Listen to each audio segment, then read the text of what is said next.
आजकल बहुत बार चर्चा होती है एम्ब्रियो फ्रीजिंग की, मतलब गर्भ फ्रीज करने की। उसी के साथ बात करते हैं एग्स या स्त्री बीज फ्रीज करने की। तो आज हमें पता करना है कि दोनों में से क्या बेहतर है, एग फ्रीज करना बेहतर है या एम्ब्रियोज फ्रीज करना बेहतर है। मैं हूँ डॉक्टर वैशाली चौधरी। मैं हेड करती हूँ department of fertility at Mom Story by Sahyadri hospital at Pune Nagar road. और आज मैं आपको बताती हूँ एडवांटेजेस और डिसएडवांटेजेस। तो एग्स मतलब स्त्री बीज फ्रीज़ करने की आजकल काफ़ी चर्चा है और बहुत सारी लेडीज़ हमारे पास इंक्वायरी के लिए आती हैं क्योंकि कितने सारे रीज़न्स हैं जिसकी वजह से वो अभी प्रेगनेंसी प्लान नहीं करना चाहती। किसी की शादी नहीं हो रही है, किसी के प्लान्स कुछ करियर के हैं, जो भी रीज़न्स हैं वो एग फ्रीजिंग की बात करती है। इवन मैरिड लेडीज़ जो होती हैं जिनकी शादी हो चुकी है लेकिन अभी प्रेगनेंसी बिल्कुल भी प्लान नहीं करनी है, तो उनके भी मन में है कि मैं गर्भ बना के फ्रीज़ करूं या एग्स फ्रीज़ करूं। तो मैं बता दूं आपको कि एग फ्रीजिंग में ज़्यादा एक इंडिपेंडेंस की बात है। मतलब एग्स आपके हैं, आप उन एग्स के साथ क्या करना चाहते हो, कब प्रेगनेंसी प्लान करना चाहते हो।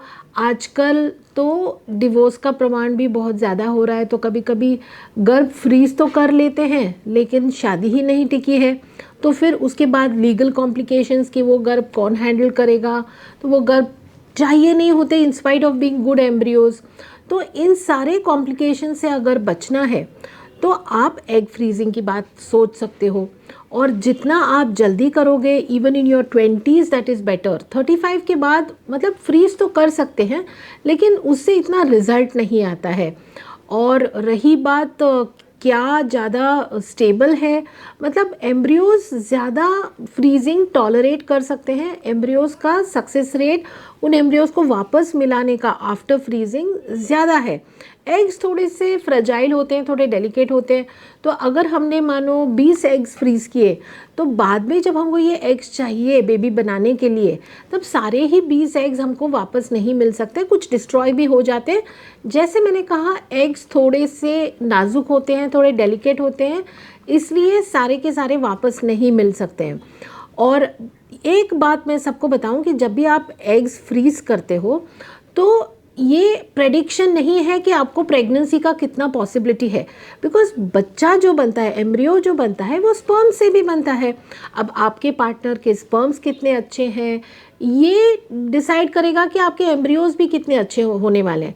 तो सिर्फ एग्स पे निर्भर नहीं होता कि एम्ब्रियोज कितने अच्छे बनेंगे, इसलिए एग्स तो फ्रीज करेंगे लेकिन with a pinch of salt, कि हमको आगे चल के कितने एम्ब्रियोज बनेंगे पता नहीं होता है, but it is definitely a safety issue. अब आगे बात करते हैं एम्ब्रियो फ्रीजिंग की। एम्ब्रियोज तभी हम फ्रीज़ कर सकते हैं जब आपका पार्टनर और या आपके हस्बैंड जो हैं, आप दोनों भी प्रेगनेंसी के लिए रेडी हो और फिर आप सोचते हो कि हाँ अभी तो एम्ब्रियोज बना के रखेंगे और आपको गारंटी है कि आप you are going to continue life with the same partner, so एक बार वो हो गया तो एडवांटेज दूसरा ये है कि हम उस पर जेनेटिक टेस्टिंग भी कर सकते हैं, जो कि एग्स में हम जेनेटिक टेस्टिंग नहीं कर सकते। तो प्रेडिक्शन की इन एम्ब्रियो से अपने को प्रेगनेंसी के चांसेस कितने होने वाले हैं, ये प्रेडिक्शन हम एम्ब्रियोज से ज़्यादा कर सकते हैं। और जैसे मैंने बताया एम्ब्रियोज थोड़े स्ट्रॉन्ग होते हैं, they can withstand this freezing थॉइंग better, इसलिए एम्ब्रियोज फ्रीज करना उसका एक अलग एडवांटेज है।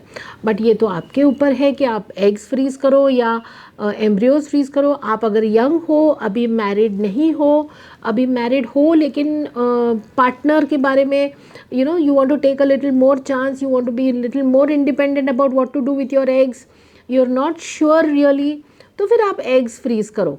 लेकिन आप डेफिनेटली आपके मैरिड हो और आपके पार्टनर के साथ ही आपकी लाइफ बितानी है, बेबी भी उन्हीं के साथ चाहिए और आप प्रेगनेंसी के लिए रेडी हो वेरी सून, तो फिर आप एम्ब्रियोज फ्रीज़ कर सकते हो। The choice is yours, but we are there to help you. Whatever choice you make, we are always there to help you.